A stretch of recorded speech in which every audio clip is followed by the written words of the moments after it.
السلام علیکم دوستو، آج میں آپ کو ایک ایسے شخص کی داستان سنانے جا رہی ہوں جو اسلام کے خلاف کتاب لکھتے لکھتے اس دین سے اتنا متاثر ہوا کہ مسلمان ہو گیا۔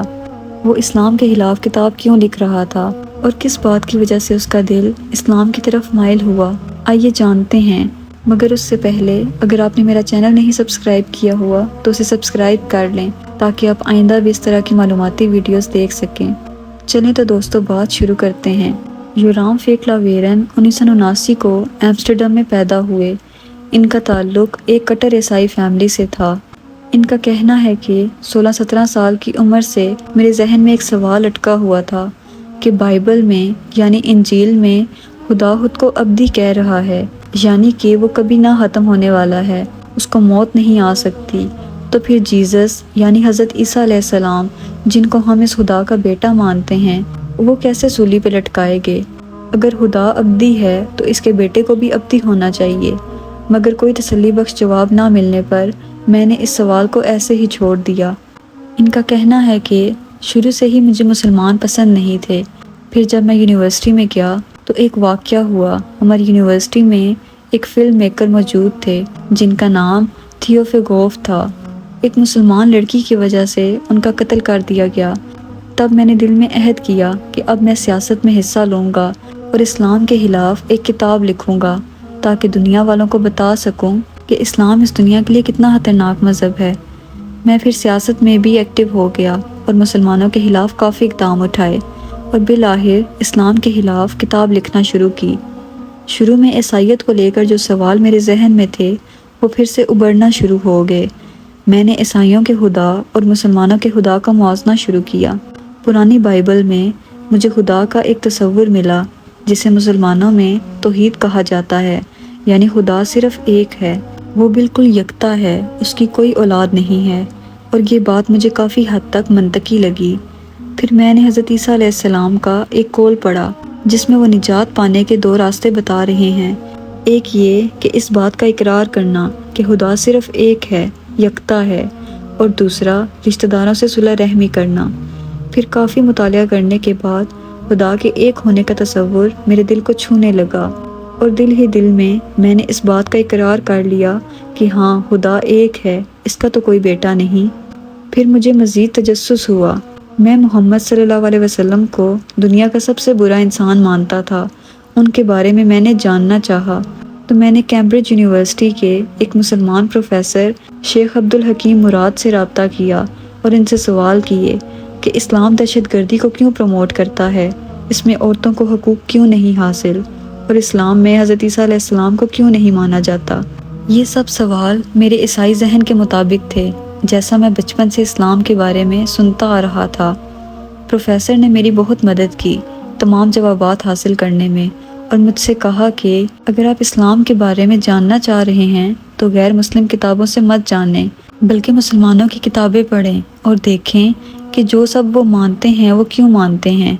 میں باقی کتابیں پڑھتا رہا اور آہستہ آہستہ محمد صلی اللہ علیہ وسلم کا باقی نبیوں سے موازنہ کیا، تو سوچا کہ ان میں بھی وہ سب باتیں موجود ہیں جو باقی نبیوں میں ہیں، تو ہم ان کو نبی کیوں نہیں مانتے؟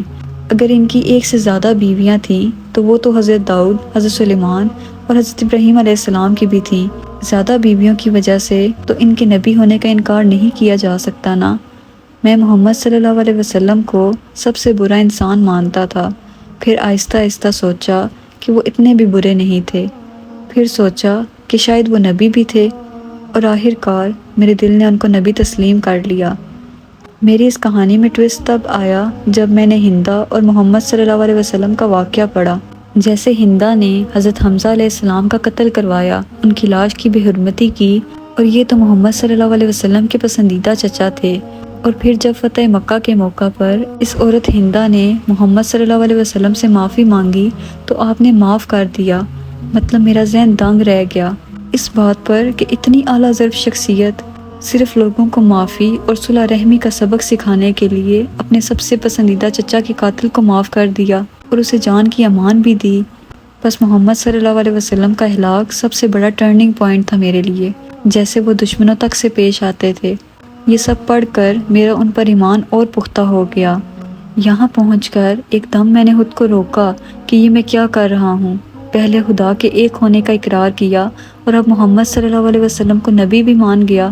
مسلمان ہونے کے لیے یہی دو باتیں تو چاہیے ہوتی ہیں، جس کو کلمہ کہتے ہیں۔ بس یہ سوچتے ہوئے میں نے کتابوں کو اوپر شیلف پر رکھنا چاہا تو ساتھ بہت سی کتابیں مجھ سے زمین پر گر گئیں۔ ان میں سے ایک کتاب قرآن مجید بھی تھی۔ اس کو میں نے اوپر اٹھایا تو وہ کھلی ہوئی تھی اور میرا ہاتھ سورہ الحج کی آیت نمبر 46 پر تھا، اور اس پر لکھا تھا کہ آنکھیں اندھی نہیں ہوتی، یہ تو دل ہیں جو اندھے ہوتے ہیں۔ اور میں نے خود سے کہا کہ یہی تو میرا مسئلہ ہے، میری آنکھیں تو نہیں اندھی، وہ تو سب دیکھ رہی ہیں۔ یہ سب تو میں نے خود ریسرچ کر کے لکھا ہے، کسی نے مجھ سے زبردستی نہیں لکھوایا۔ شاید یہ میری انا ہے جو مجھے اندھا کر رہی ہے۔ تب میں نے ان سوچوں سے تنگ آ کر خدا سے کہا، چاہے وہ عیسائیوں کا خدا تھا یا مسلمانوں کا، کہ مجھے کوئی نشانی دکھاؤ جس سے مجھے 100% یقین ہو جائے کہ یہ سیدھا رستہ ہے۔ اور میں سو گیا، اور جب میں اگلی صبح اٹھا تو اس قدر پرسکون تھا کہ پوری زندگی کبھی اتنا پرسکون محسوس نہیں کیا تھا۔ میرے ذہن میں اسلام کو لے کر تمام شک و شبہات غائب ہو چکے تھے، اور میرے دل نے اس بات کا اقرار کیا کہ ہاں میں مسلمان ہو چکا ہوں۔ مسلمان ہونے کے بعد مجھے سب سے خوبصورت چیز نماز پڑھنا لگتا ہے۔ شروع میں میرے لیے 5 وقت کی نماز پڑھنا دشوار تھا، کیونکہ عیسائی ہونے کے ناطے ہم بہت کم عبادت کرتے ہیں، مگر میں نے مسلمانوں کو دیکھا کہ وہ 5 وقت کی نماز پڑھتے ہیں، جس سے وہ خود کو خدا کے زیادہ قریب محسوس کر سکتے ہیں۔ بس مجھے سجدہ کرنا ایک بہت اچھا عمل لگتا ہے۔ مزید یورام نے بتایا کہ اب مجھے اس بات پر پچھتاوا ہوتا ہے جو میں کہتا تھا کہ اسلام جھوٹ ہے اور قرآن زہر ہے۔ مسلمان ہونے کے بعد میری روح اور میرا دل پرسکون ہو گئے ہیں۔ میں اب بہت خوش رہتا ہوں۔ دوستو، صرف اس شخص کی نہیں، کسی بھی ایسے شخص کی کہانی پر آپ غور کریں جو مسلمان ہوا ہو، اور اس سے مسلمان ہونے کی وجہ پوچھی جائے تو وہ رسول اللہ صلی اللہ علیہ وسلم کے ہلاک کو اپنے مسلمان ہونے کی وجہ بتائے گا۔